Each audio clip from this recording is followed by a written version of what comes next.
خذ من اموالهم صدقة تطهرهم وتزكيهم نحمدہ ونصلی علی رسولہ الکریم۔ مسلمان کا دوسرا مال، دوسری قسم کا مال جس پر زکوٰۃ فرض اور واجب ہے وہ ہے سامان تجارت۔ جو مال کاروبار میں انویسٹ ہے، لگا ہوا ہے، چل رہا ہے، اس سارے مال پر زکوٰۃ دینا فرض ہے۔ اللہ رب العالمین نے فرمایا یا ایھا الذین آمنوا انفقوا من طیبات ما کسبتم، اے ایمان والو اس پاکیزہ اور حلال مال میں سے خرچ کرو، ما کسبتم جو تم نے کمایا ہے، جو تمہارا مال کاروبار میں لگا ہوا ہے اس میں سے، اس حلال میں سے اللہ رب العالمین کی راہ میں خرچ کرو۔ ائمہ اربعہ اور تمام ائمہ محدثین اس بات پر متفق ہیں کہ اس سے مراد مال تجارت ہے، سامان تجارت ہے۔ چند لوگ ایسے بھی ہیں مسلمانوں میں جو مال تجارت پر، سامان تجارت پر زکوٰۃ کے قائل نہیں ہیں، لیکن ائمہ اربعہ اور تمام ائمہ محدثین وہ سب کے سب اس کے فرض اور واجب ہونے کے قائل ہیں۔ وہ سامان تجارت کسی بھی قسم کا ہو، وہ پلاٹ ہوں، وہ زمینیں ہوں، وہ مکانات ہوں، وہ دکانیں ہوں، وہ گاڑیاں ہوں، وہ سپیئر پارٹس کا سامان ہو، وہ کپڑے ہوں، وہ فرنیچر ہو، وہ کریانے کا سامان ہو، وہ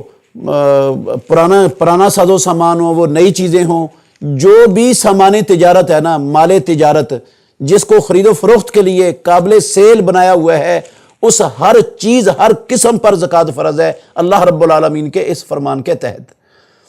تو کوئی بھی سامان تجارت جس کی اسلام کے اندر تجارت کرنے کی اجازت ہے وہ زکوٰۃ سے مستثنیٰ نہیں ہے، اگر اس پر سال گزر جاتا ہے اور وہ سامان کی قیمت نصاب کو پہنچتی ہے تو طریقہ اس کا یہ ہوگا کہ جتنا قابل سیل سامان بندے کے پاس موجود ہے، آج سال پورا ہونے پر اس کی موجودہ قیمت خرید نہیں،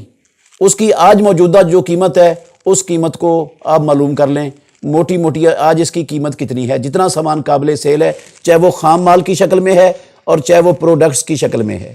اس کی قیمت ہو گئی۔ نمبر 2، اس کے اندر جو کیش آپ کے پاس ہے وہ کیش اس کے ساتھ جمع کر لیں۔ نمبر 3، جو پیسے آپ نے لوگوں کی طرف آپ کے ادھار ہیں، آپ نے لینے ہیں لوگوں سے، کریڈٹ ہیں، ان کو بھی اس کے ساتھ جمع کر لیں۔ یہ 3 چیزیں جمع ہو گئیں۔ کل سامان تجارت، پروڈکٹ اور خام مال کی قیمت، موجودہ کیش اور جو لوگوں سے لینے ہیں، یہ تینوں اماؤنٹیں جمع کرنے کے بعد اب آپ دیکھیں کہ آپ نے کسی کا قرض دینا ہے تو جتنا دینا ہے وہ ان تینوں اماؤنٹوں میں سے اس کو منہا کر دیں، جو باقی بچے گا اس میں سے 2.5% زکوٰۃ آپ پر فرض ہے۔ اس سامان تجارت میں سے جس قسم کی بھی دکان ہو، جو بھی تجارت کرنا، جس کام کی اسلام نے اس کو حلال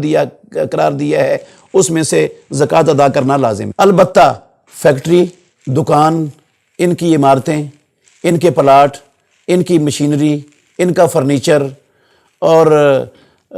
ان کی گاڑیاں، ان کے استعمال میں آنے والی گاڑیاں، یا جو بھی ساز و سامان ہے جو قابل سیل نہیں ہے، صرف ان چیزوں کو تیار کرنے میں، سیل کرنے میں استعمال ہو رہا ہے، ان کے اوپر زکوٰۃ نہیں ہوتی، ان کو حساب میں شامل نہیں کیا جاتا۔ حساب میں شامل صرف اس مال کو کیا جاتا ہے جو قابل سیل ہے۔ اسی طرح سال کے دوران جو آپ نے گھر بنا لیا، کپڑے بنا لیے، جوتے بنا لیے اور ساز و سامان گھر کا خرید لیا ضرورت کا، اسی طرح جو آپ نے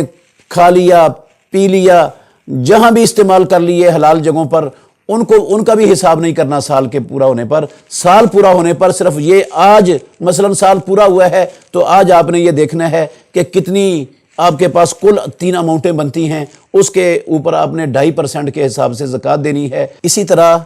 جو کرائے پر